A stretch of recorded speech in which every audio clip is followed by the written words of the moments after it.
Combien de vous serait tellement mieux si seulement ils pensaient un peu moins et louaient beaucoup plus? Restez avec nous dans Jouissez de votre vie.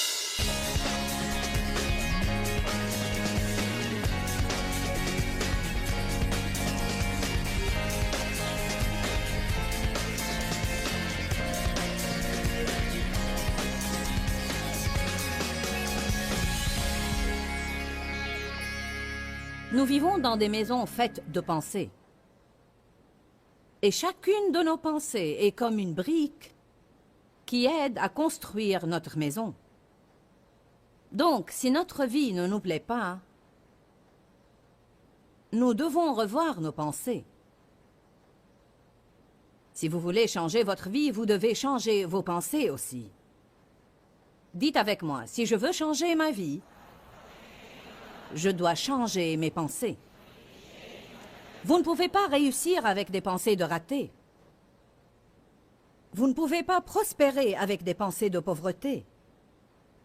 Vous ne pouvez pas vous attendre à être aimé par les gens si vous pensez tout le temps que les gens ne vous aiment pas. Combien de vous, parfois, se retrouvent à penser « Je suis sûr qu'ils ne m'aiment pas », sans en avoir la moindre preuve. Le diable vous dit « Il ne vous aime pas ». Et vous dites « Il ne m'aime pas ». Savez-vous ce qui arrive alors? Vous commencez à vous comporter d'une façon qui va les pousser à ne pas vous aimer. Voyez-vous, si nous pensons que les gens nous trouvent odieux, nous allons nous comporter d'une manière odieuse. Si nous avons l'impression que les gens vont nous repousser, nous allons sûrement faire quelque chose qui les poussera à nous repousser. Vous n'allez jamais dépasser le niveau de vos pensées. Si vos pensées ne vont pas s'élever, votre vie ne va pas s'élever. Nous devons penser à ce que nous pensons. La prochaine fois que vous vous sentirez déprimé ou triste, arrêtez et dites « À quoi je pensais ?» Vous verrez que vos pensées étaient tristes. Une chose qui va vite vous déprimer, c'est de penser à vous tout le temps. Aucune joie ne sera libérée dans votre vie à travers l'égoïsme, ni dans ma vie. Pour être heureux, arrêtez de penser à vous et pensez aux autres. Éphésiens 4 prouve l'idée que j'essaye d'expliquer. Le verset 22 dit « Dépouillez-vous de votre ancienne nature. Enlevez et jetez votre ancien moi non renouvelé, qui a caractérisé votre vie passée et qui va se corrompant au fil des convoitises des illusions trompeuses. » Si vous pouvez vous discipliner, ne lisez pas le verset 23. Lisez le verset 24. Ça va être un test. Mais essayez de patienter. Le verset 24 dit « Et revêtez la nouvelle nature, le moi régénéré, créé à l'image de Dieu, dans la justice et la sainteté de la vérité. » Alors le verset 22 dit « Dépouillez-vous du vieil homme ». Le verset 24 dit « Revêtez l'homme nouveau ».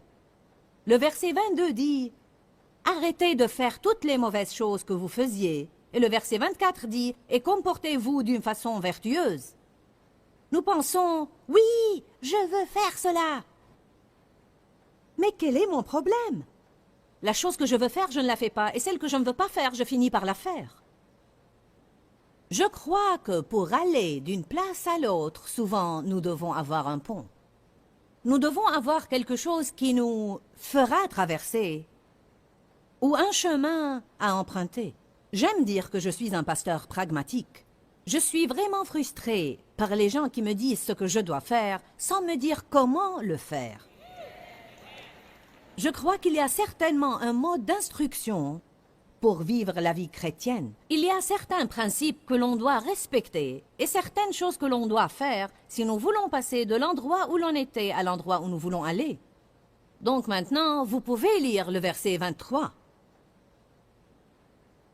« Et soyez constamment renouvelés dans l'esprit de votre intelligence. » tout en ayant une attitude mentale et spirituelle nouvelle. Soyez constamment, pas de temps en temps, pas une seule fois, soyez constamment renouvelés dans l'esprit de votre intelligence et gardez une attitude nouvelle. Dépouillez-vous du vieil homme. Changez vos pensées. Revêtez l'homme nouveau. Arrêtez de faire ce qui est faux. Changez vos pensées et vous commencerez à faire ce qui est juste. Comme j'ai dit la veille, dans ce monde, nous voulons attendre et voir le résultat bien avant de l'accepter. Je le crois parce que je l'ai vu. Mais dans le royaume de Dieu, nous devons le croire avant de le voir. Donc, Dieu dit, dépouillez-vous du vieil homme. J'agis toujours comme par le passé. Je sais que je suis régénérée, mais ma chair a encore le dessus. J'essaye tous les jours d'être bonne, mais je finis parfois par faire le mal. Plus je fais d'efforts, plus je fais le mal.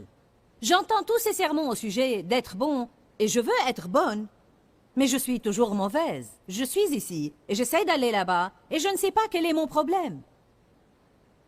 Je voudrais être capable de dire que je me comporte bien.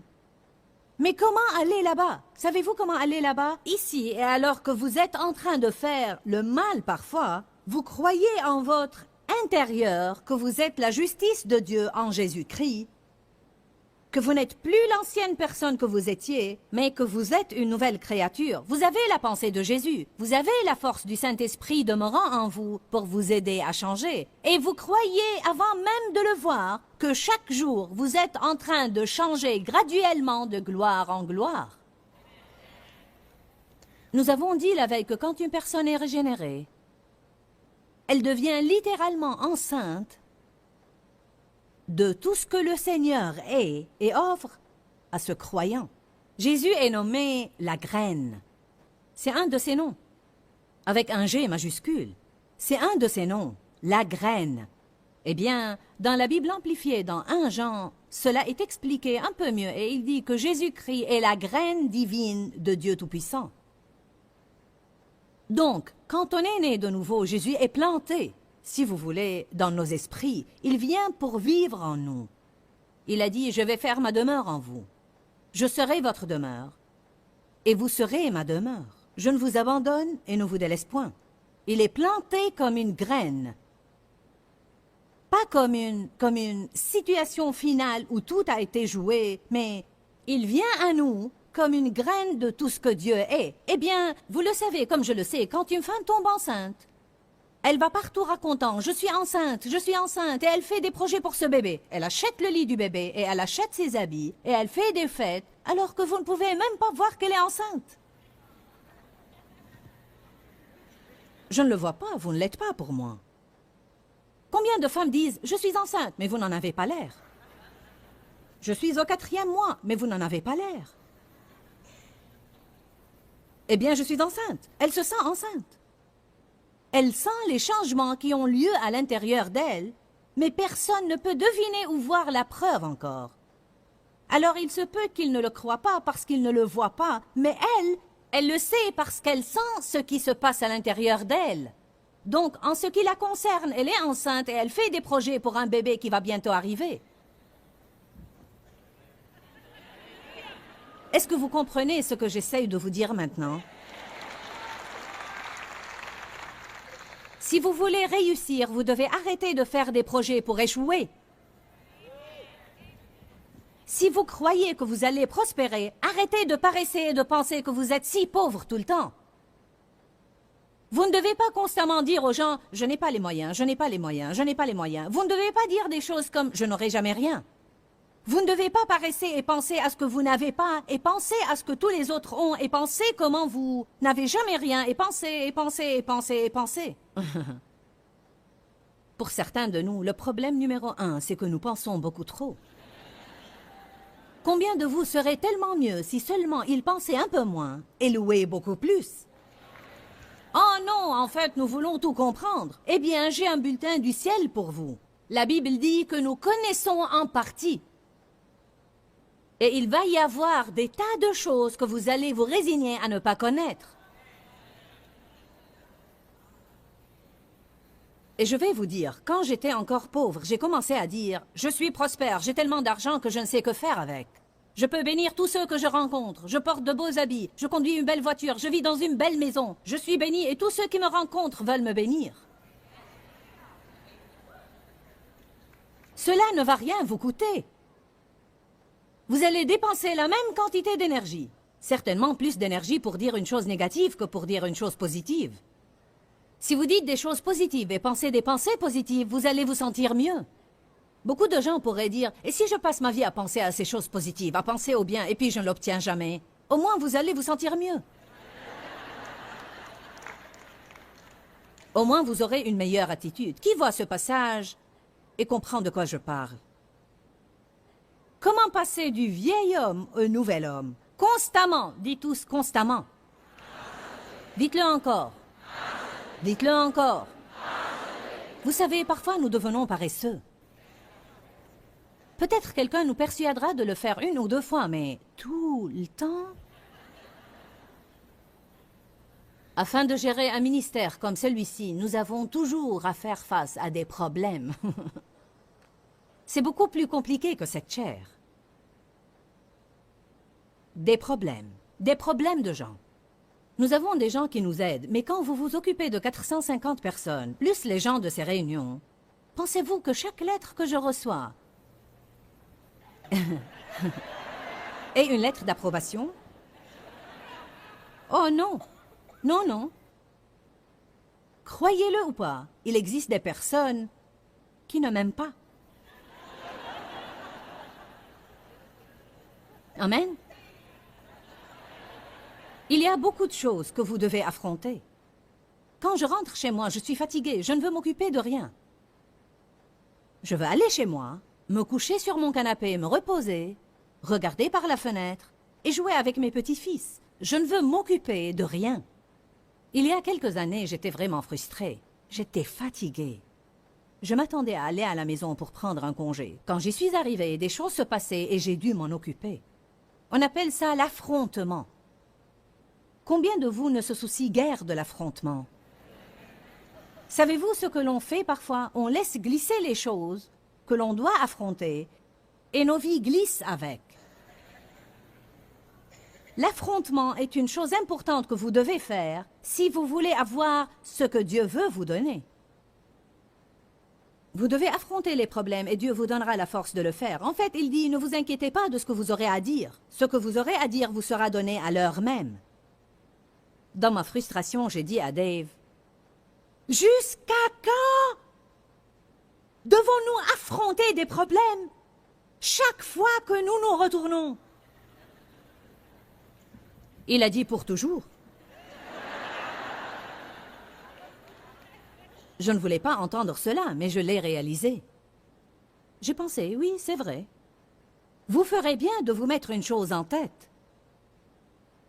Vous allez constamment avoir à renouveler votre esprit et vous allez avoir à affronter les mensonges du diable qui attaquent votre esprit. Tant que vous êtes là sur la planète Terre, dans un corps physique, avec une âme, le diable va sûrement vous attaquer. Vous allez toujours avoir à affronter et à résister et à repousser la tentation. Il serait merveilleux que la tentation s'en aille, mais elle ne va pas le faire. Jésus n'a pas dit à ses disciples « Priez pour que la tentation s'en aille ». Il a dit « Priez afin que vous ne tombiez pas dans la tentation ». La tentation est là. On doit prier pour ne pas y succomber. Nous sommes plus forts que la tentation.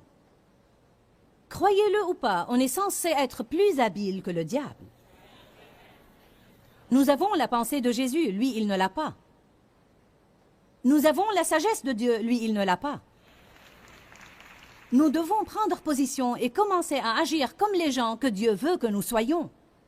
Il y a des gens qui viennent me voir et qui sont tout bouleversés. Et c'est ce qu'ils me disent. « Le diable vient de me mentir en face et je suis si bouleversée. Il me dit que je suis nulle, il me dit que je ne vais jamais rien avoir, il me dit que je vais perdre mon travail, il me dit que je vais perdre mon mariage. » Je lui dis « Attends. Tu me dis en fait que tu sais que le diable est en train de te mentir. »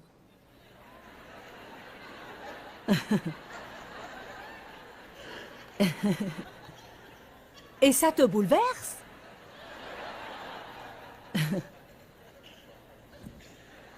Puis-je avoir un témoin ce matin ici? Je ne sais pas qui va nous aider. Si nous savons que c'est le diable et nous savons qu'il est menteur et nous voulons croire un menteur,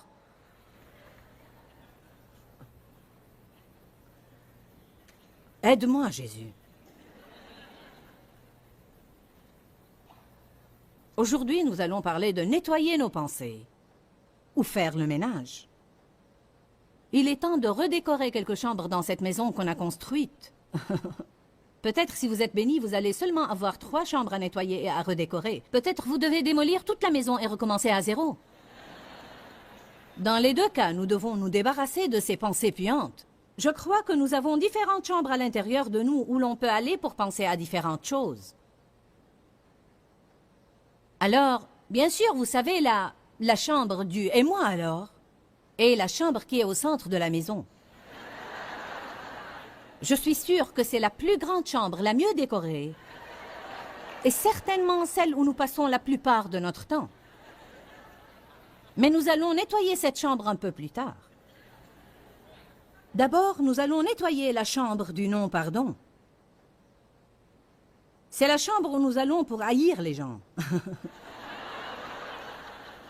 C'est la chambre où nous nous vengeons. La chambre où l'on est plein d'amertume et de ressentiment. C'est la chambre où nous allons quand nous voulons penser à tout ce que les gens nous ont fait subir. Là, je vous demande, est-ce que c'est bon? N'est-ce pas une bonne façon de voir ça? Nous allons et nous nous mettons là, et nous pensons à ce qu'ils ont fait, et nous y pensons, puis quand nous sommes avec des amis, nous en parlons. Donc à la maison, nous y pensons, en public, nous en parlons, nous y pensons, en parlons, parlons, et vous vous demandez pourquoi ça ne va pas?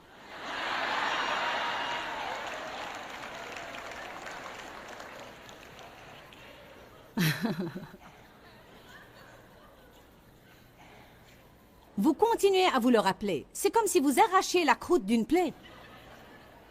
Vous venez à l'église et vous priez « Oh Dieu, guéris-moi, guéris-moi. Oh oui, oui, pasteur, oui, je veux pardonner à mes ennemis. Oui, Dieu, je pardonne. Je choisis le pardon. Je choisis le pardon. » Vous vous mettez à genoux, vous versez de chaudes larmes, vous rentrez chez vous et vous y pensez, vous en parlez, vous y pensez, vous en parlez. Vous y pensez, vous en parlez, vous y pensez, vous en parlez. Et juste quand Dieu commence à guérir cette plaie que vous avez eue quand quelqu'un vous a fait du mal, et quand vous commencez à avoir une jolie petite croûte dessus, quand vous y pensez, c'est comme si vous arrachiez cette croûte. Alors vous commencez à saigner de nouveau. Certains d'entre vous sont en train de saigner à cause d'une chose que quelqu'un vous a fait il y a 10 ans, et il est en train de s'amuser sans se soucier de votre colère. Et puis on dit, j'ai la pensée de Jésus.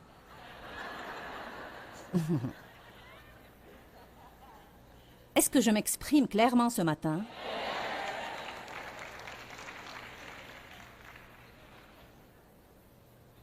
Allez à Hébreux 10 ou Hébreux 11. C'est un très, très bon passage et un très important passage. Il nous dit pourquoi les gens ne peuvent jamais s'éloigner des anciennes choses.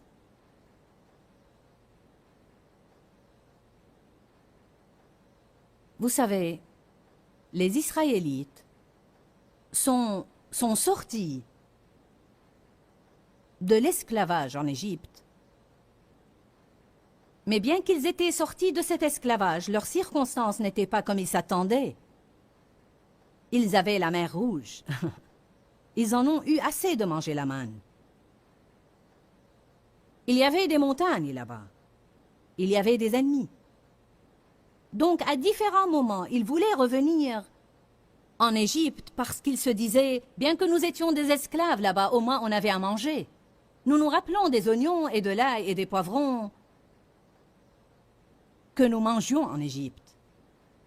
On en a assez de cette manne. La même chose tous les jours, la même vieille chose, même chose, même chose, même chose. Dites-vous jamais à Dieu, j'en ai assez du même ancien désordre tous les jours. Au moins quand j'étais pécheur, je n'étais pas gêné de mon péché.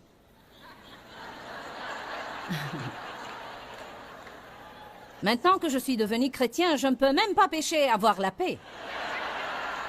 L'avez-vous jamais remarqué? Dans quel désordre nous nous trouvons quand nous sortons de l'esclavage sans avoir encore atteint la terre promise et nous sommes coincés dans le désert où nous essayons de purifier nos âmes? Vous sentez comme si vous menez une double vie. Vous ne voulez pas être mauvais, mais vous finissez par l'être. Vous ne voulez pas vous mettre en colère, mais vous le faites quand même. Avant, vous faisiez cela, mais vous ne vous en souciez pas. Maintenant, ça vous embête. Vous ne voulez pas retourner à l'endroit d'où vous êtes sorti, mais vous ne savez pas comment arriver là où vous voulez aller. Donc, c'est très facile parfois de penser « C'est trop dur, je vais juste revenir là où j'étais. » Je vais juste revenir. À moins, à ce moment-là, si je suis contrariée, je peux juste prendre un somnifère. Ou aller m'enivrer ou n'importe quoi. Si je suis furieuse contre quelqu'un, je peux me disputer avec lui. Oh, mais non, maintenant je suis censée aimer mes ennemis. Maintenant, je suis censée les bénir. Être gentille envers eux et bonne avec eux. Eh bien, Dieu, je ne peux pas le faire. C'est trop dur, c'est trop dur, c'est trop dur. C'est une autre chose que l'on pense et l'on dit et qui nous attire des tas d'ennuis. Vous devez penser différemment. Vous devez penser, je peux faire tout ce que je dois faire parce que l'Esprit du Dieu vivant vit à l'intérieur de moi. Et si Dieu me demande de le faire, alors je peux le faire.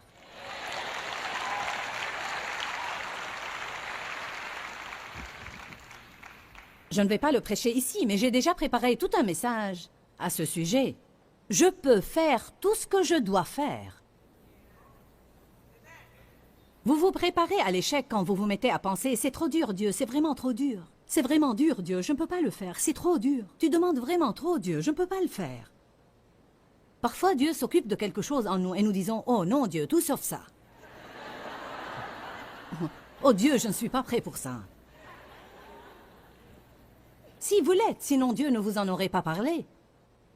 Le Seigneur ne va pas venir vous parler d'une chose et vous encourager à ne pas faire une chose ou à faire une chose que vous n'êtes pas prêt à faire. Peut-être que vous ne vous sentez pas prêt, peut-être que vous ne voulez pas être prêt. Mais Dieu dit, maintenant est le temps de vaincre cet ennemi.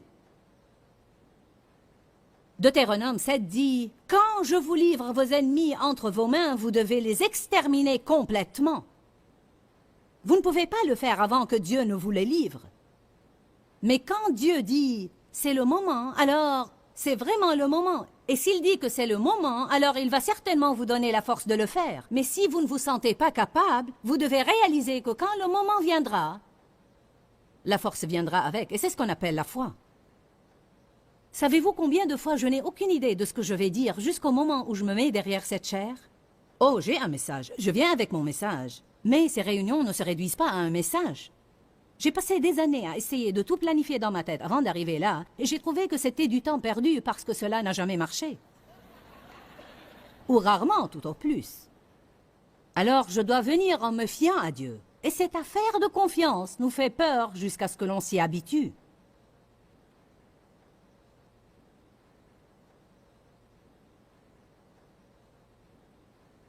N'allez pas vouloir revenir là où vous étiez seulement parce que c'est dur. Vous ferez mieux de vous rappeler combien c'était dur là-bas.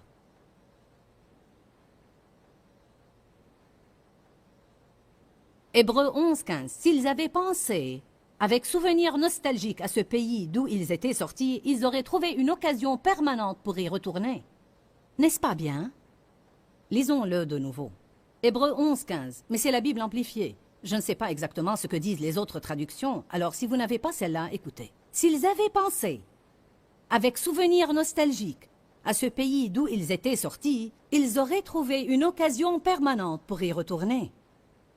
En d'autres termes, mes pensées peuvent me ramener de nouveau au désordre duquel je suis sorti. Pas étonnant que Galates 5:1 dise « Demeurez donc fermes dans la liberté que Christ nous a affranchis et ne vous laissez pas mettre de nouveau sous le joug de la servitude que vous avez une fois enlevée. » Bien que nous gagnions une liberté dans un domaine, nous devons toujours demeurer fermes dans ces domaines. Aujourd'hui au programme, nous avons parlé en fait de l'importance de nettoyer nos pensées. Maintenant, je veux dire que nous ne pouvons pas le faire sans l'aide de Dieu, car sans lui, nous ne pouvons rien faire. La Bible nous enseigne dans 2 Corinthiens chapitre 10 que nous devons renverser les imaginations erronées et renverser toute hauteur qui s'élève contre la véritable connaissance de Dieu. Cela nous apprend que nous devons penser à ce que nous pensons et que nous devons être responsables de nos pensées, vraiment responsables de nos pensées, et que nous ne devons pas penser à tout ce qui nous passe par la tête. Quand, Seigneur, quand? Dans ce livret, Joyce Meyer vous apprend à faire confiance au temps de Dieu. Pour obtenir ce livret gratuitement, écrivez-nous à Joyce Meyer, boîte postale 40095-6300, Larnaca, Chypre. Ou bien visitez notre site web www.joycemeyerme.org/fr.